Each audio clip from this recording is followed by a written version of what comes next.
ఈరోజు మన ముందున్న ఈ సమాచారంలోకి లోతుగా వెళ్దాం. అంశం విటమిన్లు. మనందరికీ తెలిసిన పదం, కానీ దీని వెనుక ఉన్న కథ, ఆ సైన్స్ చాలా ఆసక్తికరంగా ఉంది. మన దగ్గరున్న ఈ పత్రాలు చాలా క్లుప్తంగా, సూటిగా ఉన్నాయి. వీటి నుండి మనం విటమిన్ల గురించిన కీలకమైన విషయాలను బయటకి తీద్దాం. అసలు ఈ విటమిన్లు అంటే ఏమిటి, వాటిని ఎలా కనిపెట్టారు అనే విషయాలన్నింటినీ విశ్లేషిద్దాం. ఇలాంటి మరిన్ని వీడియోస్ కోసం సబ్స్క్రైబ్ MRP ఎడ్యుకేషన్ ఛానల్. మొదలు పెట్టడానికే ఈ పేరులోనే ఒక అద్భుతమైన విషయం ఉంది. విటమిన్ అనే పదం వీటా అనే లాటిన్ పదం నుండి వచ్చింది. వీటా అంటే జీవితం. అంటే మన జీవితానికి ఇవి ఎంత ప్రాణమో ఆ పేరులోనే పెట్టేశారు కదా. ఖచ్చితంగా. ఇవి సూక్ష్మ పోషకాలు. అంటే మన శరీరానికి చాలా మిల్లీగ్రాములు, మైక్రోగ్రాములు లాంటి చాలా తక్కువ మోతాదులు అవసరం. కానీ వాటి పాత్ర మాత్రం చాలా పెద్దది. ఈ పత్రాలను చెప్పినట్టు ఇవి కర్బన సమ్మేళనాలు. మన శరీరంలో జీవక్రియలను నియంత్రించడంలో ఇవి చాలా కీలక పాత్ర పోషిస్తాయి. జీవక్రియలు అంటే శరీరంలో జరిగే రసాయనిక చర్యలు కదా. అక్కడ వీటి పాత్ర ఏమిటి? ఆహా, దీన్ని ఇలా ఊహించుకోండి. మన శరీరంలోని ఎంజైమ్లు తాళం కప్పల్లాంటివి. ఇవి రసాయనిక చర్యలను ప్రారంభిస్తాయి. కానీ చాలా తాళాలు తిరగాలంటే సరైన చేతిపిడి అంటే ఒక హ్యాండిల్ కావాలి. ఈ విటమిన్లు ఆ చేతిపిడిలా పనిచేస్తాయన్నమాట. ఓ, చేతిపిడి లేనిదే తాళం తిరగదు. అలాగే విటమిన్లు లేనిదే ఎన్నో జీవక్రియలు జరగవు. అందుకే వీటిని సహ ఎంజైమ్లు అంటారు. అవి లేకుండా మన శరీరం శక్తిని ఉత్పత్తి చేసుకోలేదు, కణాలను నిర్మించుకోలేదు. వావ్, ఆ పోలిక చాలా బాగుంది. ఇంత సూక్ష్మంగా ఉండే వీటిని ఎలా కొలుస్తారు? ఈ సోర్స్లో ఇంటర్నేషనల్ యూనిట్స్ అంటే IU అని ప్రస్తావించారు. మిల్లీగ్రాములలో కాకుండా ఇందులో ఎందుకు? మంచి ప్రశ్న. ఎందుకంటే ఉదాహరణకు విటమిన్ ఏ మనకు క్యారెట్ల నుండి, అలాగే మాంసం నుండి వేర్వేరు రూపాల్లో లభిస్తుంది. అవును, బీటా కెరోటిన్గా, రెటినాల్గా అంటారు. ఖచ్చితంగా. ఈ రెండింటినీ మన శరీరం ఒకేలా వాడుకోదు. మిల్లీగ్రాములలో కొలిస్తే గందరగోళం వస్తుంది. అందుకే ఏ రూపంలో తీసుకున్నా శరీరంపై దాని ప్రభావం ఎంత అనేదాన్ని IU కొలుస్తుంది. ఓ, అర్థమైంది. ఇది కేవలం బరువు కాదు, జీవ ప్రభావం యొక్క కొలమానమన్నమాట. అవును, ఇది ప్రపంచవ్యాప్తంగా ఒకే ప్రమాణాన్ని నిర్ధారిస్తుంది. సరే, ఇక అసలు కథలోకి వద్దాం. ఒకప్పుడు జబ్బులంటే సూక్ష్మక్రిముల వల్లే వస్తాయని అనుకునేవారు. కాని మనం తినే తిండిలో ఏదో లోపించడం వల్ల కూడా భయంకరమైన జబ్బులు వస్తాయనే ఆలోచన, అదొక విప్లవం లాంటిది. ఈ విటమిన్ల పరిశోధన ఆ దిశగానే మొదలైంది కదా. అవును, అదొక అద్భుతమైన శాస్త్రీయ అన్వేషణ. ఇందులో ముగ్గురు ముఖ్యమైన వ్యక్తుల గురించి ఈ పత్రాలు వివరిస్తున్నాయి. అందులో మొదటి వ్యక్తి సర్ హాప్కిన్స్. ఈయన పాలు మీద పరిశోధన చేస్తూ ఒక కీలకమైన విషయాన్ని గమనించారు. అవును, ఆయన ప్రయోగం గురించి ఇందులో వివరంగా ఉంది. కొన్ని ఎలుకలకు కేవలం శుద్ధి చేసిన ప్రోటీన్లు, కొవ్వులు, పిండి పదార్థాలు మాత్రమే ఇచ్చారట. అవి పెరగలేదు, నీరసించిపోయాయి. నిజమే. కాని వాటి ఆహారంలో కేవలం కొన్ని చుక్కల పాలు కలిపినప్పుడు అవి అద్భుతంగా, ఆరోగ్యంగా పెరిగాయి. ఆ కొద్ది పాల చుక్కల్లో మనకు తెలిసిన పోషకాలే కాకుండా పెరుగుదలకు అవసరమైన మరో అదనపు కారకముందని ఆయన మొదటిసారిగా గుర్తించారు. అంటే యాక్సెసరీ ఫ్యాక్టర్ అని? అవును, విటమిన్ల ఉనికికి అదే మొదటి బలమైన ఆధారం. కేవలం కొన్ని చుక్కల పాలతో అంత మార్పా? నమ్మశక్యంగా లేదు. ఇక రెండో వ్యక్తి కాశ్మీర్ ఫంక్. ఈయనే 1912లో వీటికి విటమిన్లు అని పేరు పెట్టారు.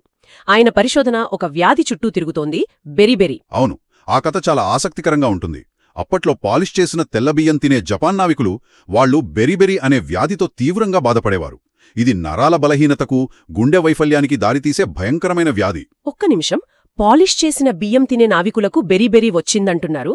అంటే వాళ్లు రోజూ కడుపునిండా అన్నం తింటున్నా పోషకాహార లోపంతో బాధపడ్డారా? ఇది కాస్త వింతగా ఉంది కదా. అదే కదా అసలు పాయింట్. ఫంక్ అదే కనుగొన్నారు. బియ్యంపై ఉండే తౌడులోనే ఆ జీవనాధారమైన పదార్థం ఉందని, పాలిష్ చేసినప్పుడు అది పోతోందని ఆయన గుర్తించారు. ఆ తౌడు నుండి ఆయన ఒక రసాయనాన్ని వేరుచేసి దానికి విటమిన్ అని పేరు పెట్టారు. అంటే జీవనాధారమైన అమైన్ అని? అవును. ఆ తర్వాత అమైన్ కాదని తెలిసినా ఆ పేరు మాత్రం నిలిచిపోయింది. అంటే ఆలోచించండి, పారిశ్రామిక విప్లవం తెచ్చిన ఒక చిన్న మార్పు బియ్యాన్ని తెల్లగా మార్చడం లక్షలాది మందిని ఒక భయంకరమైన వ్యాధి బారిన పడేసింది. నిజమే. ఇది కేవలం పాత కథ కాదు. ఈ రోజు మనం తినే శుద్ధి చేసిన ఆహారం వెనక కూడా ఇదే సూత్రం పనిచేస్తోందేమో. మీరు చెప్పింది అక్షరాల నిజం. ఇక మూడో వ్యక్తి కథ ఇంకా నాటకీయంగా ఉంటుంది. James Lind. ఇంకా స్కర్వీ అనే వ్యాధి. అప్పట్లో నెలల తరబడి సముద్రంలో ప్రయాణించే నావికులకు స్కర్వీ అనే జబ్బు పక్కాగా వచ్చేది. చిగుళ్ల నుండి రక్తం కారడం, పళ్ళు ఊడిపోవడం చాలా భయంకరంగా ఉండేది. అవును. అయితే జేమ్స్ లిండ్ ఒక ప్రయోగం చేశారు. దీన్ని మనం చరిత్రలోనే మొట్టమొదటి క్లినికల్ ట్రయల్స్లో ఒకటిగా చెప్పొచ్చు. అది సముద్రం మధ్యలో ఒక ఓడమీద. అవును.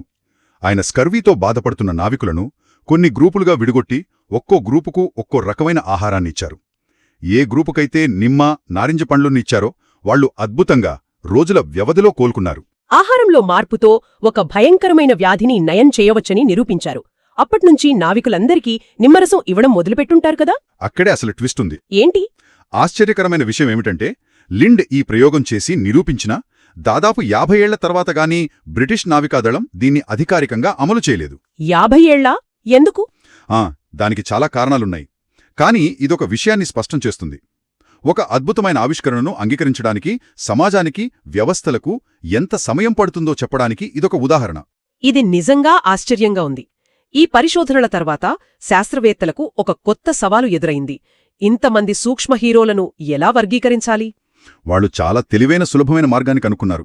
ఈ సోర్సులో చెప్పినట్టు అది వాటి రసాయన గుణం మీద ఆధారపడి ఉంది. అవి నీటిలో కరుగుతాయా లేక కొవ్వులోనా అనేదానిపై. ఆహా! ఇది కేవలం రసాయన ధర్మం మాత్రమే కాదు, మన శరీరం వాటిని ఎలా వాడుకుంటుంది, ఎలా నిల్వ చేసుకుంటుంది అనే విషయాన్ని కూడా ఇది నిర్దేశిస్తుంది. అందులో మొదటిది కొవ్వులో కరిగే విటమిన్లు. ఏ, డి, ఈ మరియు కే విటమిన్లు ఈ కోవలోకి వస్తాయి. అవును, పేరుకు తగ్గట్టే ఇవి మన శరీరంలోని కొవ్వు పదార్థాలలో కరుగుతాయి. మనం తీసుకునే నూనెలు, నెయ్యి వంటి కొవ్వుల సహాయంతో ఇవి జీర్ణాశయం నుండి రక్తంలోకి శోషించబడతాయి. వీటికున్న ఒక ప్రత్యేకత ఏంటంటే మన శరీరం వీటిని కాలేయం, కొవ్వు కణజాలం వంటి అవయవాలలో ఎక్కువ కాలం నిల్వ ఉంచుకోగలదు. పొదుపు ఖాతా అంటే సేవింగ్స్ అకౌంట్ లాంటివి. మనం కొంచెం ఎక్కువ జమ చేసినా అది ఖాతాలో ఉంటుందే, అవసరమైనప్పుడు వాడుకోడానికి నిల్వ ఉంటుంది. ఆ పోలిక చాలా సరైనది. కానీ ఆ పొదుపు ఖాతాకు కూడా ఒక పరిమితి ఉంటుంది. అంటే మోతాదుకు మించి తీసుకుంటే ఆ ఖాతా నిండిపోయి అవి శరీరంలో పేరుకుపోయి విషపూరితమయ్యే ప్రమాదముంది.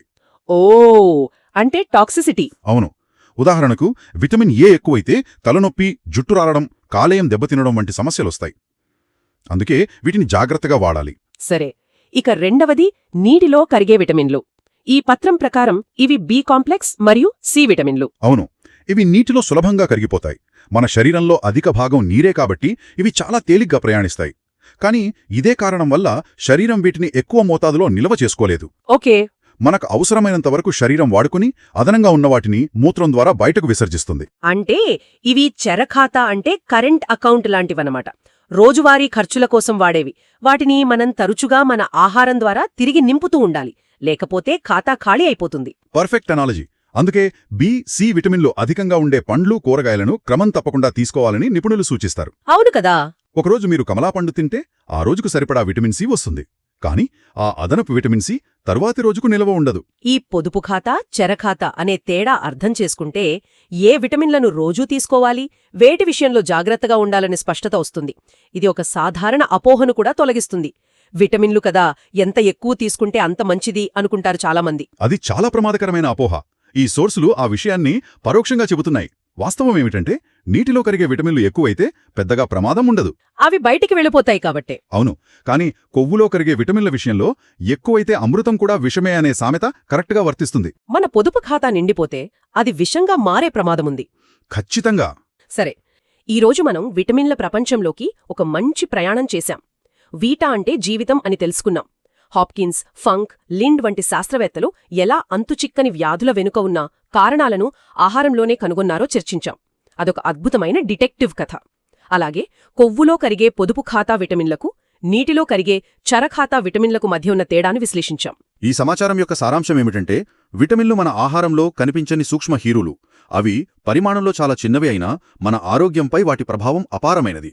కంటి చూపు నుండి రోగ నిరోధక శక్తి వరకు, ఎముకల పటుత్వం నుండి శక్తి ఉత్పత్తి వరకు ప్రతి పనిలోనూ వాటి పాత్ర ఉంటుంది. నిజమే. వాటి వర్గీకరణ, వాటి ఆవిష్కరణ వెనుక ఉన్న కథలు ఈ రెండూ మన ఆరోగ్యం గురించి మనం ఎలా ఆలోచించాలో తెలియజేస్తాయి. ముగించే ముందు ఒక ఆలోచన మిట్టడం వదిలి వెళ్తున్నాను.